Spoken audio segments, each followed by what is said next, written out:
Back students to the science of अलग classes by Ayushi Garg. तो students, आज हम बात करने वाले हैं माइटोकॉन्ड्रिया के बारे में। Mitochondria is one of the most important organelle of the cell. तो ये कहाँ पाया जाता है? ये साइटोप्लाज्म में पाया जाता है, सेल के अंदर।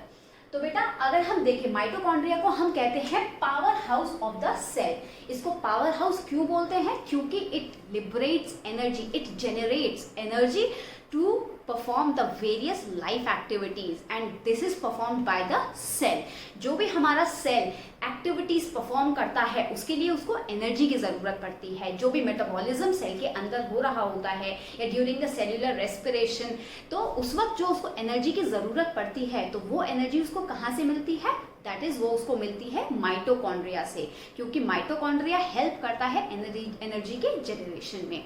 तो now we are going to discuss about the structure and the function of the mitochondria. So basically यहाँ पे बेटा मैंने आपको एक रफ सेल का डायग्राम बना के दिखाया है और एनलार्ज व्यू बना के दिखाया है आपको माइटोकॉन्ड्रिया का। तो हम पहले इसके स्ट्रक्चर के बारे में बात करेंगे, then we will discuss all the functions of the mitochondria.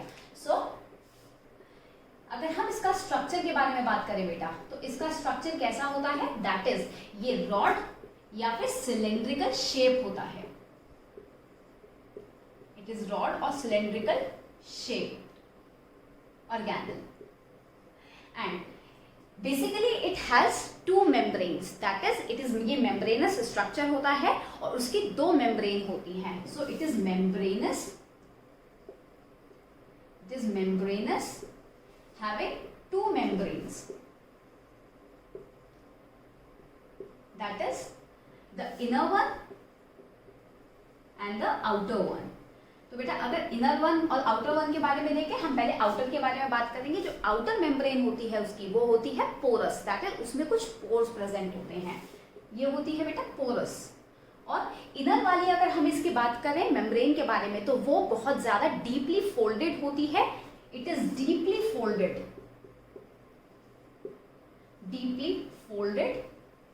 so that it can increase the surface area for performing the various chemical activities. और ये जो deeply folded जो होती है हमारी, ये जो membrane होती है हमारी inner membrane जो deeply folded होती है, उसको हम basically बोलते हैं बेटा क्रिस्टी। ये मैंने आपको यहाँ पे मार्क करके दिखाया है। ये जो हमारी डीपली फोल्डेड हमारी जो मेम्ब्रेन्स होती है इनर मेम्ब्रेन, तो उसको हम बोलते हैं क्रिस्टी। ओके बेटा, अब इसके अंदर जो फ्लूइड भरा रहता है, जो इसका इनर चैम्बर बाहर, ये जो आउटर चैम्बर है और इसका इनर चैम्बर है, तो जो इसके इनर चैम्बर में ये जो फ्लूइड मैंने दिखाया है ब्लू डॉट से, ये इसका मैट्रिक्स है। सो बेटा बेसिकली इसका जो फ्लूइड होता है, fluid is filled in the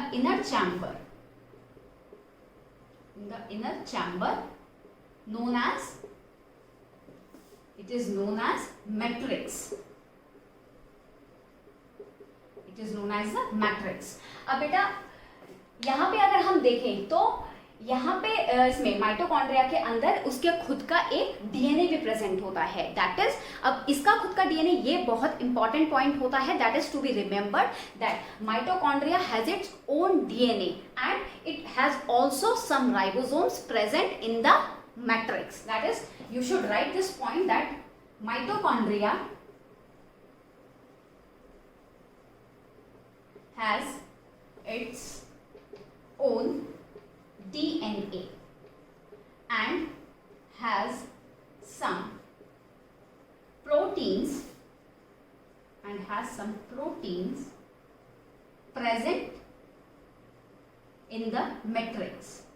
that is जो उसका मैट्रिक्स होता है, जो फ्लूइड उसके इनर चैम्बर में भरा होता है, उसमें उसके कुछ प्रोटीन्स भी प्रेजेंट होते हैं। अब यहाँ पे जो डीएनए और हमारा जो राइबोसोम्स हमारे प्रेजेंट हैं, that is ribosomes basically help करता है प्रोटीन्स बनाने में। तो वो जो यहाँ पे प्रेजेंट है उनका बेसिकली यहाँ पे काम क्या होगा, वो फंक्शंस अभी हम जब डिस्कस करेंगे तब मैं आपको बताऊंगी कि इनका यहाँ पे क्या रोल होता है। और अब हम अगर देखें तो यहाँ पे मैंने आपको ग्रीन कलर से कुछ इसके यूनिट्स बना के दिखाए हैं जो कि अटैच्ड होते हैं हमारे क्रिस्टी से। दैट इज जो इनर मेम्ब्रेन होता है उसके सरफेस से जो अटैच्ड होते हैं हमारे, उसको हम बोलते हैं बेटा oxysomes, or we call it as F1 particles.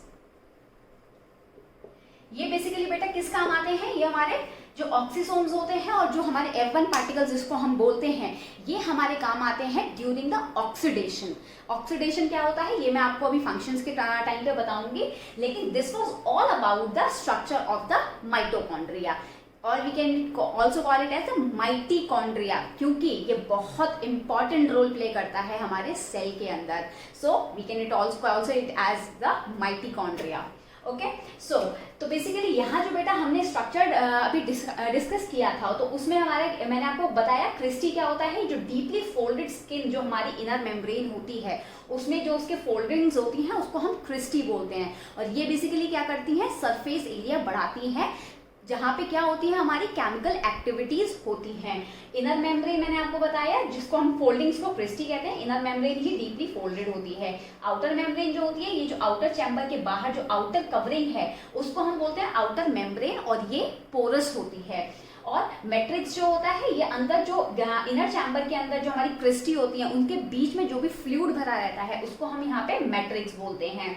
फिर मैंने आपको बताया बेटा क्या कि जो हमारे इनर फोल्डिंग्स और जो हमारे इनर चैम्बर होता है उसमें माइटोकॉन्ड्रिया के अंदर उसके खुद के कुछ प्रोटीन्स या फिर राइबोसोम्स भी प्रेजेंट होते हैं, और उसका खुद का डीएनए भी होता है।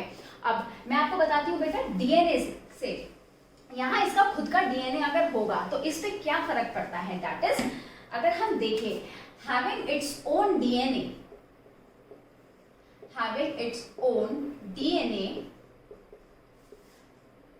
How it will make a effect, that is अगर इसका खुद का डीएनए होगा तो बेटा क्या करेगा, it can replicate itself, that is it can replicate itself. अब इससे क्या मतलब है बेटा, आपको क्या समझ में आया इससे, दैट इज अगर हमारे पास एक माइटोकॉन्ड्रिया है तो इसके खुद का डीएनए होने से ये दो माइटोकॉन्ड्रिया बनाएगा और यहाँ अगेन ये फिर रेप्लिकेट कर जाएगा, ठीक है। तो दैट इज ये रेप्लिकेशन में इसका जब खुद का डीएनए होगा और जब खुद के राइबोसोम्स होंगे तो ये अपने आप रेप्लिकेट कर सकता है, और अपने खुद के प्रोटीन्स या राइबोसोम्स प्रेजेंट होने की वजह से ये अपने लिए खुद के कुछ प्रोटीन्स, स्पेसिफिक प्रोटीन्स भी बना सकता है, जिसकी वजह से हम इसको सेमी ऑटोनॉमस भी बोलते हैं। That is we call it as semi autonomous organelle, semi autonomous organelle. Hope this is clear to you. Okay बेटा, तो अब हम बात करेंगे इसके फंक्शंस के बारे में। तो बेटा अगर हम इसके फंक्शंस देखें तो पहला फंक्शन मैंने आपको बताया, ये क्या करता है माइटोकॉन्ड्रिया हमारी सेल के अंदर, that it helps in the generation of the energy. So it helps in the generation of energy. So now we will discuss how it generates energy. अभी हम ये जो एनर्जी के बारे में बात कर रहे हैं, ये एनर्जी एक्चुअली लाता कहाँ से है, ये खुद से कैसे जनरेट कर पा रहा है एनर्जी।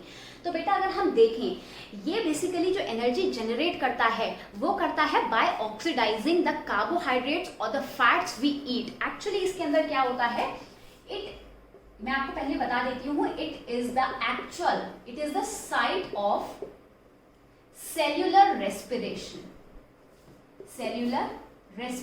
दैट इज जहां पे हमारे सेल का रेस्पिरेशन होता है, ये वो साइट होती है, that is mitochondria is that site where the cellular respiration occurs. तो अब सेल्यूलर रेस्पिरेशन से हमारा ये एनर्जी जनरेट कैसे कर रहा है, तो बेसिकली जो हम फूड में कार्बोहाइड्रेट्स या फैट्स हम कंज्यूम करते हैं, ये उसको ब्रेक डाउन करता है by oxidising it, that is it oxidizes the carbohydrates or fats present in the cell,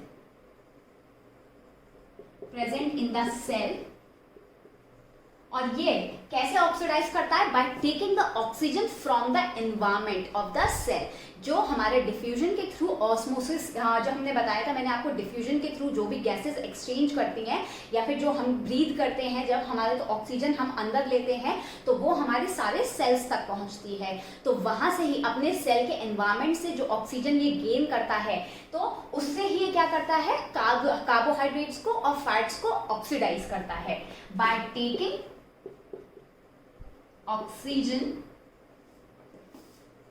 oxygen from its environment.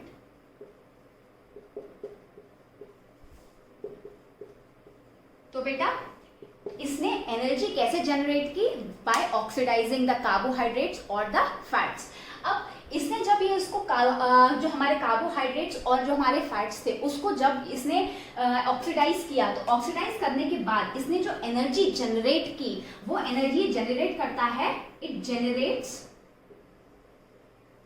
Energy in the form of